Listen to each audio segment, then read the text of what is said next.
Hi everybody! I'm hoping you're all having a wonderful fall.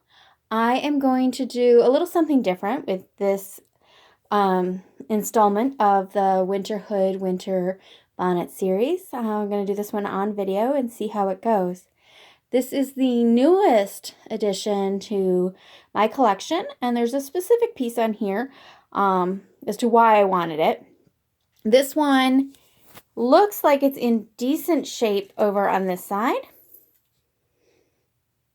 But if we go back over to the other, we're going to see that it has quite a bit of fracturing in the silk here.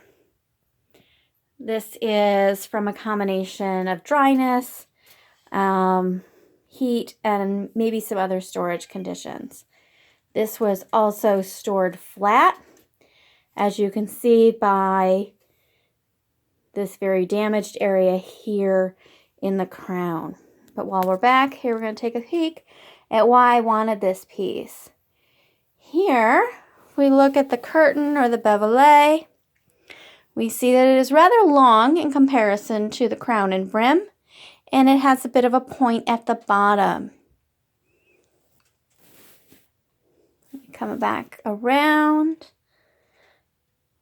You can take a look at the quilting patterns here. Now, initially, I had thought this might just be very fine hand quilting, but it actually is machine stitched. I will admit I'm a little disappointed because I liked the idea of hand quilting all of these lines. I do believe they were all by sight though, because they're not quite perfectly regular and measured. Okay, so there's diagonal stripes here. They're all shy of a fingered width. Over here, sorry for the shaking and the focus, we have a turn back to the front of the brim. And this has diagonal stripes going in the other direction that are about twice the width of the narrow stripes. Down here on the bevelé, we can see 4 narrow stripes running parallel to the bottom edge, and those 4 stripes are mimicked in the crown. Here we can also see that there is piping between the crown and the brim. If we come back down here to the curtain or bevelé, we're going to see a diagonal pieced seam here. Compared to the other side, that piecing seam is in a slightly different place. Okay, see if you can see it. Right there, a little further back. So this is initially a two-piece, there we go, two-piece sort of trapezoid with a curved edge gathered in to the neck edge. The real seam initially meant to be here in the back. Okay. Oh, we should talk about what this fracturing does let us see, which is the interior. Gives you a nice look at the wool inside. You'll notice in this case there is no additional layer of fabric between the silk and the batting. There is a seam here along the very top of the brim.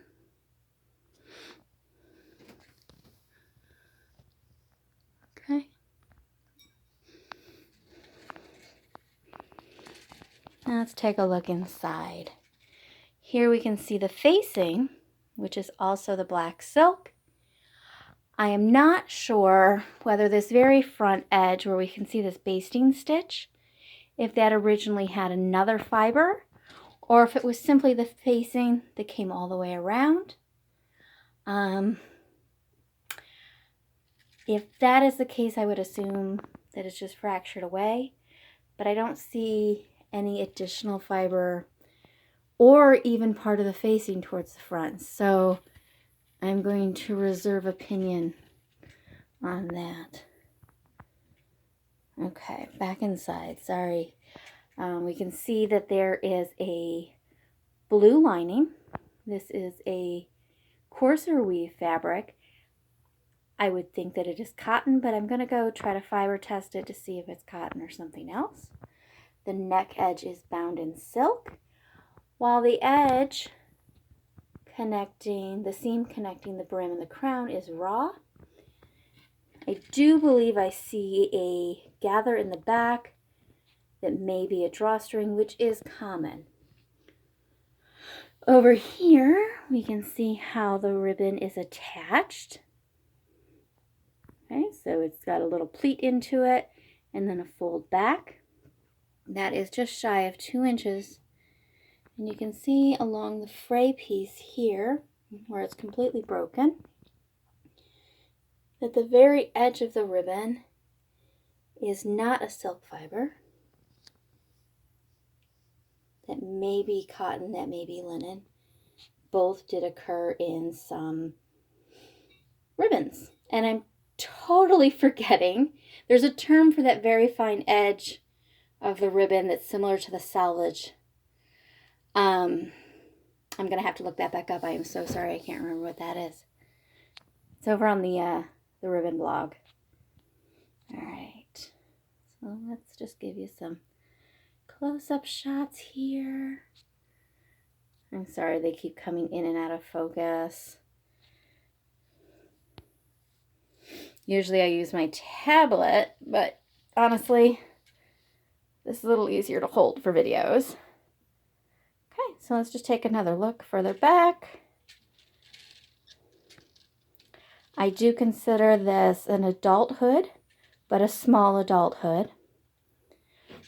The bevelet or curtain is pretty long in comparison. Oops, let's do this here. Comparison to the crown and the brim. We can't really fully see the dimensions of the crown since it's been crushed. We're going to work on getting those creases out while I have it in and out of storage.